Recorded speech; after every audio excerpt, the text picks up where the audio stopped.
喺呢段影片入邊，我哋會判斷等比數列入邊某一啲項嘅和係咪大過題目所俾嘅數值。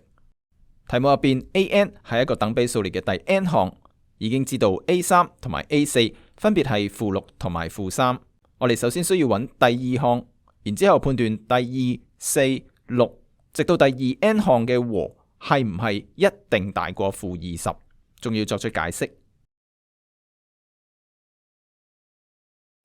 A 部揾呢個數列嘅第二項，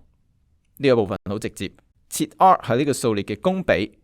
我哋可以用第4項除以第3項嚟揾到公比，得出1/2，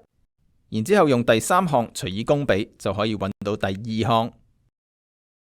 所以 A2 就等於-12。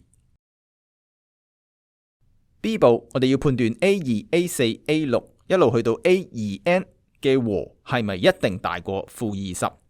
同埋作出解釋。我哋可唔可以用等比數列嘅求和公式嚟表示首 2N 項嘅和，然後揾到答案呢？一定要注意，所求嘅數列淨係包括偶數項嘅啫，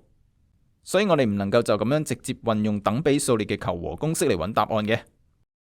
事實上，我哋應該考慮一個新嘅數列 A2、A4、A6 一路落去，將呢一個新數列嘅每一項用 A1 同埋 R 嚟表示，可以發現呢一個新嘅數列亦都係一個等比數列嚟嘅。對於呢一個新嘅數列，首項就係 A2，即係-12，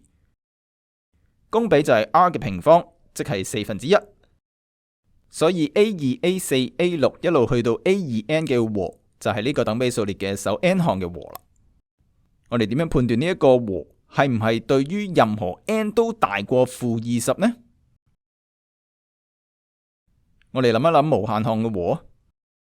對於一個無限項嘅和存在嘅等比數列，如果數列入邊每一個項都係正數，咁首 N 項嘅和就一定會細過無限項嘅和。而如果數列入邊每一個項都係負數，咁首 N 項嘅和就一定會大過無限項嘅和。呢個數列嘅公比係1/4，喺-1同埋1之間，即係無限項嘅和係存在嘅。首項係負數，加上公比係正數，所以呢個數列入邊嘅每一個項都係負數。所以呢個等比數列嘅首 N 項嘅和一定會大過佢嘅無限項嘅和。根據無限項求和公式，無限項嘅和就等於1減公比1/4，分之首項-12，即係等於-16，係大過-20嘅。所以 A2、A4、A6 一路去到 A2N 嘅和一定係會大過-20，就係咁樣啦。